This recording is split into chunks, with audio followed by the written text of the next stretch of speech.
સાઈ રામ, જય શ્રી કૃષ્ણ, ઓમ નમઃ શિવાય। સ્વાગત છે મારી ચેનલમાં। કરીબો, વેલકમ। કેમ છો બધા? મજામાં?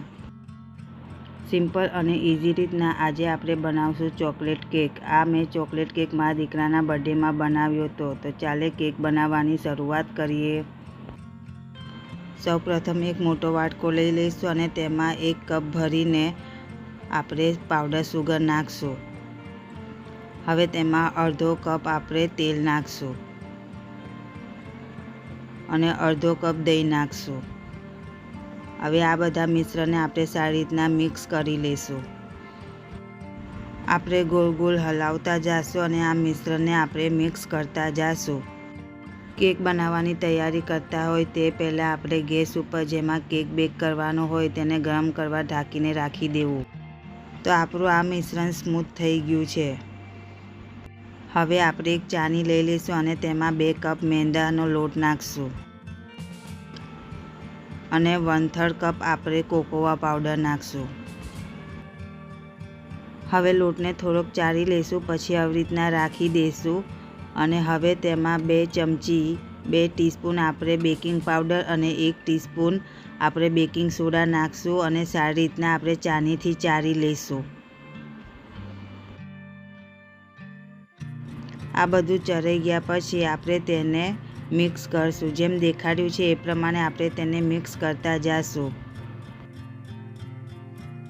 અહીંયા મેં 1 and 1/4 કપ દૂધનો ઉપયોગ કર્યો છે। તો હવે આપણે તેમાં થોડું થોડું દૂધ નાખતા જઈશું અને કેકના બેટરને મિક્સ કરતા જઈશું। જેમ દેખાડ્યું છે એ પ્રમાણે આપણે મિક્સ કરતા જઈશું થોડું થોડું દૂધ નાખીને। કેક માટે જ્યારે બેટર રેડી કરે ત્યારે આપણે થોડું થોડું દૂધ નાખતા જવાનું અને મિક્સ કરતા જવાનું। જો તમે એકસાથે દૂધ નાખી દેશો તો તેમાં ગોટલી પડી જશે, તેથી આપણે થોડું થોડું નાખતું જવાનું અને મિક્સ કરતા જવાનું। અને કેકનું બેટર ના જાડું કે ના પતલું તેવી રીતના બનાવવાનું છે।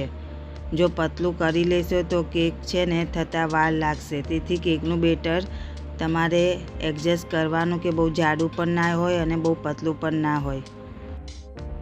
મેં જેટલા બી કેક બનાવ્યા છે તે મેં યુટ્યુબમાંથી જોઈને જ શીખીને બનાવ્યા છે। મેં કોઈપણ પ્રકારનો કેક બનાવવાનો કોર્સ કર્યો નથી અને મને એટલું ફાઇન રીતના બી કેક બનાવતા આવડતું નથી, તોય પણ હું કોશિશ કરતી રહું છું કે મારા કેક જેટલા બી બનાવતો તે સારા બને। તો આપણું આ કેકનું બેટર તૈયાર છે। હવે કેકને આપણે જેમાં બેક કરવાનો છે તેના માટે આપણે એક કેક મોલ્ડ લઈ લઈશું। એમાં થોડુંક તેલ નાખશું અને તેલ વડે ચારે બાજુ ગ્રીસ કરી લઈશું અને થોડોક મેંદાનો લોટ છાંટશું અને જેમ દેખાડ્યું છે એ પ્રમાણે કરી લઈશું કેકના ટીનમાં। હવે કેકના ટીનમાં આપણે જે બેટર તૈયાર કર્યું હતું કેક માટે તે નાખશું અને કેકનું બેટર નાખ્યા પછી ટીનને આપણે ટેપ કરશું જેથી તેમાં કોઈ બી એર બબલ હોય તો તે ના રહે। કેકનું બેટર તૈયાર છે સ્ટીમ થવા માટે। તો આપણે ગેસ ઉપર જે કઢાઈને ગરમ કરવા રાખી હતી તેનું ઢાંકણું ખોલી લઈશું અને કેકના બેટરને રાખી દઈશું। ઢાંકણા વડે ઢાંકી દઈશું અને 1 કલાક ને 15 મિનિટ માટે આપણે ધીમા તાપે કેકને બેક કરી લઈશું।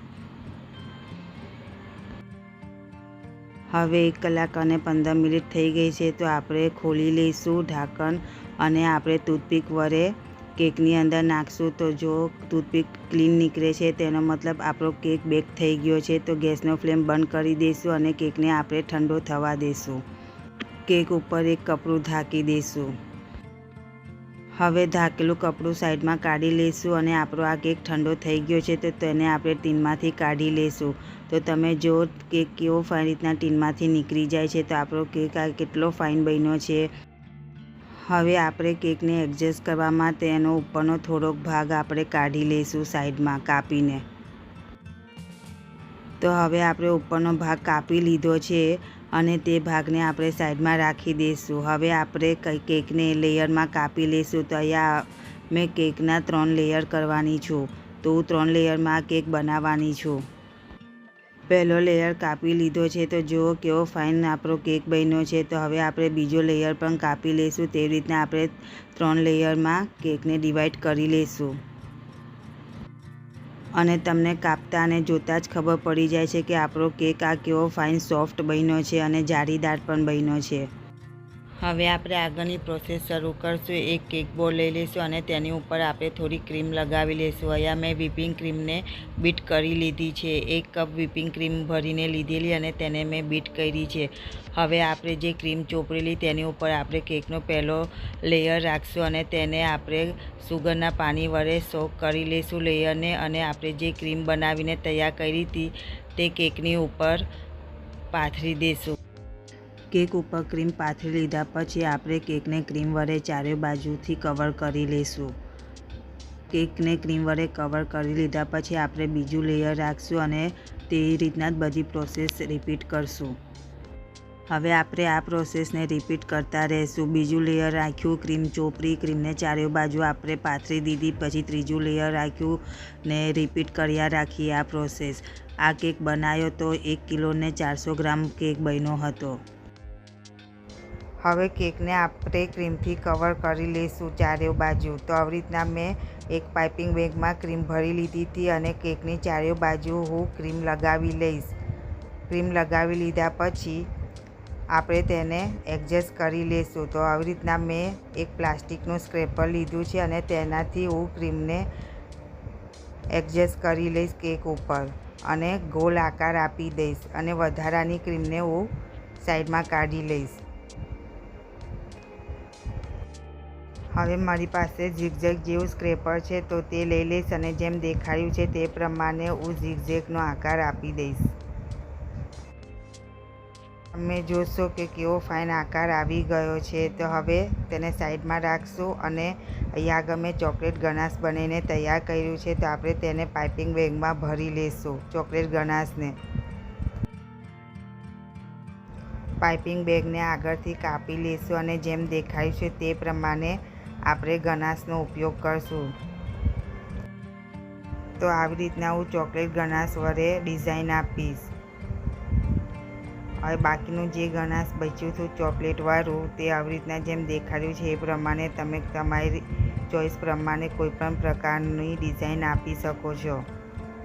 હવે એક પાઇપિંગ બેગમાં મેં બીજું નોઝલ નાખ્યું હતું। તમે તમારી ચોઈસ પ્રમાણેનો નોઝલનો ઉપયોગ કરી શકો છો। તો હવે આપણે આવી રીતના ડિઝાઇન પાડી લઈશું નોઝલથી અને કેકના નીચેના ભાગમાં પણ આપણે નોઝલ વડે ડિઝાઇન પાડી લઈશું ચારે બાજુ જેમ દેખાડ્યું છે એ પ્રમાણે। તો હવે હું સ્પ્રિંકલ વડે થોડું ડેકોરેશન કરી લઈશ। તો તમે કોઈપણ પ્રકારના સ્પ્રિંકલનો ઉપયોગ કરી શકો છો। હવે જે મોટી ડિઝાઇન કરી હતી તેના વચમાં આપણે ક્રીમ વડે નાની ડિઝાઇન કરી લઈશું અને તેની ઉપર પણ આપણે થોડી સ્પ્રિંકલ છાંટી દઈશું અને જેમ દેખાયું છે તે પ્રમાણે આપણે અંદરથી પણ ક્રીમ વડે ડિઝાઇન કરી લઈશું। ટન તો આપણો આ ચોકલેટ કેક બનીને તૈયાર છે। તો મારા દીકરાનો બર્થડે હતો તો મેં આ ચોકલેટ કેક બનાવ્યો હતો। તો તમને મારી આ કેકની રેસીપી કેવી લાગી તે અમને કમેન્ટ બોક્સમાં જરૂરથી કહેજો અને તમને મારો વિડીયો ગમ્યો હોય તો તમારા સગા સંબંધીને શેર પણ કરજો અને મારી ચેનલને સબસ્ક્રાઈબ કરવાનું નહીં ભૂલતા। તો ચાલો હું જાઉં છું, ફરીથી મળશું એક નવી રેસીપી સાથે અને એક નવા અનુભવ સાથે। બાય બાય, ક્વાહેરી, એન્જોય।